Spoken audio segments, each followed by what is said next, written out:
And welcome back to my channel. In this video we are going to study implantation.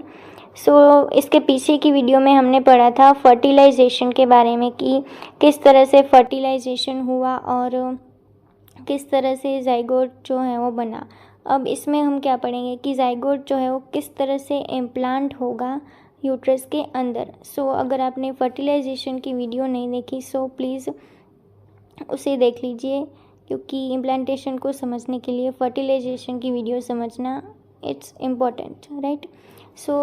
हम पढ़ेंगे implantation के बारे में। सबसे पहले इम्प्लांटेशन का मतलब क्या होता है कि penetration of blastocyst into the superficial layer of endometrium, यानी कि जो हमारा ब्लास्टोसिस्ट है वो पेनिट्रेशन यानी कि एक तरह से ले सकते हैं कि स्टिक होना या फिर जॉइंट होना, किससे? एंडोमेट्रियम की सुपरफिशियल लेयर से। Endometrium is inner layer of uterus and उसकी भी सुपरफिशियल लेयर पे ब्लास्टोसिस्ट का पेनिट्रेशन होता है, इसे बोलते हैं इम्प्लांटेशन। अब ये ब्लास्टोसिस्ट क्या है कि जब जाइगोट बना था तो वो जाइगोट जो है वो फर्दर मैच्योर होके ब्लास्टोसिस्ट में कन्वर्ट हो जाएगा और फिर ये ब्लास्टोसिस्ट जो है वो एंडोमेट्रियम में इम्प्लांट होगा।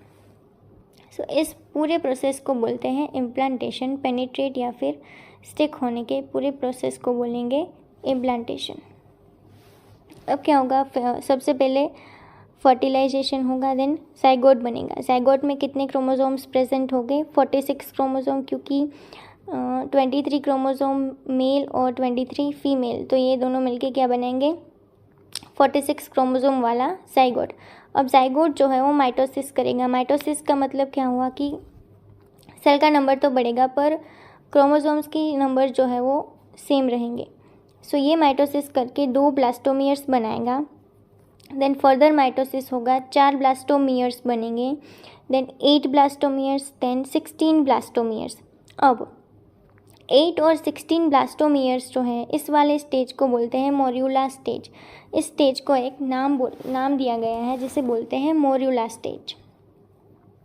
अब क्या होगा कि ये 16 ब्लास्टोमियर्स फर्दर माइटोसिस करेंगे और 32 ब्लास्टोमियर्स बनाएंगे। अब इस स्टेज में एक सेल की लेयर आ जाएगी ऊपर की तरफ जिसे बोलते हैं trophoblast. You can see here the outer layer जो है वो सेल की है, उसे बोलेंगे ट्रोफोब्लास्ट। अब उसके अंदर एक सेल का मास है जिसे बोलेंगे इनर सेल मास, और एक कैविटी जैसी जगह दिख रही है खाली, उसे बोलेंगे ब्लास्टोकॉइल। अब इस वाले स्टेज को बोलेंगे ब्लास्टोसिस्ट, और ये जो है वो इम्प्लांट हो जाएगा एंडोमेट्रियम में।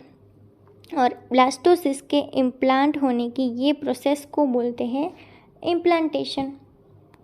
अब क्या होगा कि जो हमारा ब्लास्टोसिस्ट है वो ट्रांसफॉर्म हो जाएगा और हमको ट्रांसफॉर्मेशन में क्या दिखेगा कि बीच में एक फिटल पार्ट बनता हुआ दिखेगा, कि बीच में यू कैन सी हियर कि 2 लाइंस आ गई हैं।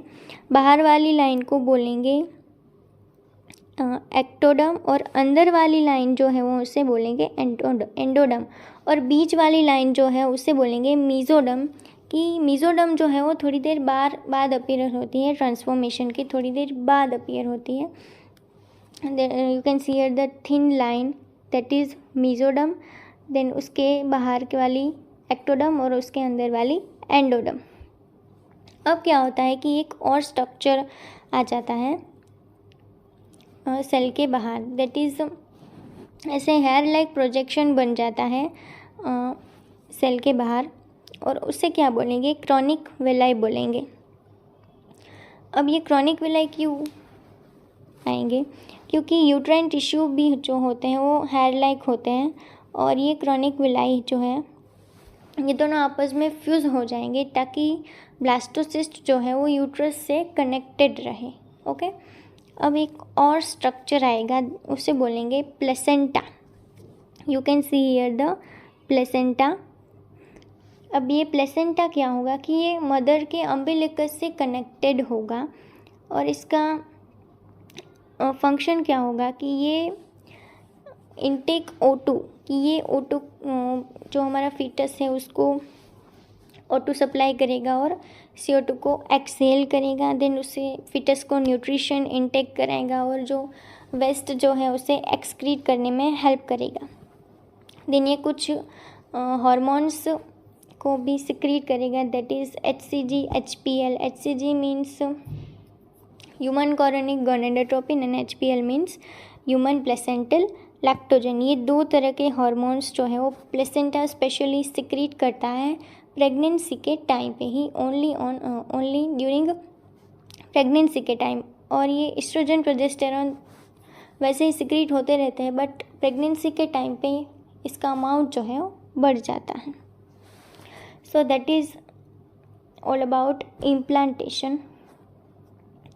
So if you like my video, please like, share and subscribe to my channel.